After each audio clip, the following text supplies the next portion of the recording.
ಸ್ನೇಹಿತರೆ, ಮಧು ಮಂಥನಕ್ಕೆ ಸ್ವಾಗತ. Big boss Kannada season 10 ಇನ್ನೇನು ಕೆಲವೇ ದಿನಗಳಲ್ಲಿ ಅಂತ್ಯಗೊಳ್ಳಲಿದೆ.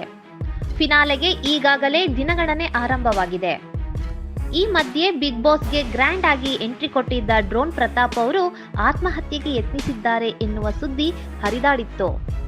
ಆದರೆ ಈ ವಿಚಾರಕ್ಕೆ ಸಂಬಂಧಿಸಿದಂತೆ ಕಲರ್ಸ್ ಕನ್ನಡ ವಾಹಿನಿ ಸ್ಪಷ್ಟನೆ ನೀಡಿದೆ. ಕಲರ್ಸ್ ಕನ್ನಡ ವಾಹಿನಿಯ PR ಮನೋಜ್ ಸ್ಪಷ್ಟನೆ ನೀಡಿದ್ದು, ಡ್ರೋನ್ ಪ್ರತಾಪ್ ಅವರದ್ದು ಸೂಸೈಡ್ ಅಟೆಂಪ್ಟ್ ಅಲ್ಲ. ಅವರು 2 ದಿನದಿಂದ ಊಟ ಮಾಡಿರಲಿಲ್ಲ. ಖಾಲಿ ಹೊಟ್ಟೆಗೆ ವಿಟಮಿನ್ ಟ್ಯಾಬ್ಲೆಟ್ ತಗೊಂಡಿದ್ದಾರೆ. ಹಾಗಾಗಿ ಫುಡ್ ಪಾಯ್ಸನ್ ಆಗಿತ್ತು. ರಾತ್ರಿ ಆಸ್ಪತ್ರೆಗೆ ದಾಖಲಿಸಿದ್ದೆವು. ಸಂಜೆ ವೇಳೆಗೆ ಬಿಗ್ ಬಾಸ್ ಮನೆಗೆ ಹಿಂತಿರುಗಲಿದ್ದಾರೆ.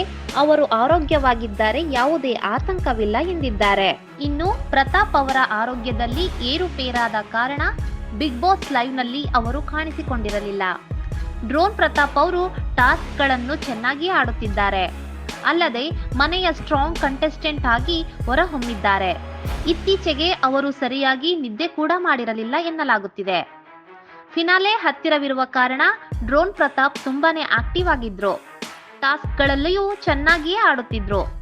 ಟಾಸ್ಕ್ನಲ್ಲಿ ತನಗೆ ಅವಕಾಶ ಕೊಡಲಿಲ್ಲ ಅಂತ ಕಣ್ಣೀರು ಕೂಡ ಹಾಕಿದ್ರು. ಈ ನಡುವೆಯೇ ಅವರ ಆರೋಗ್ಯದಲ್ಲಿ ಏರುಪೇರಾಗಿರೋದು ಡ್ರೋನ್ ಅಭಿಮಾನಿಗಳಿಗೆ ಬೇಸರ ತರಿಸಿದೆ. ಆದಷ್ಟು ಬೇಗ ಗುಣಮುಖರಾಗಲಿ ಎಂದು ಡ್ರೋನ್ ಅಭಿಮಾನಿಗಳು ಹಾರೈಸುತ್ತಿದ್ದಾರೆ.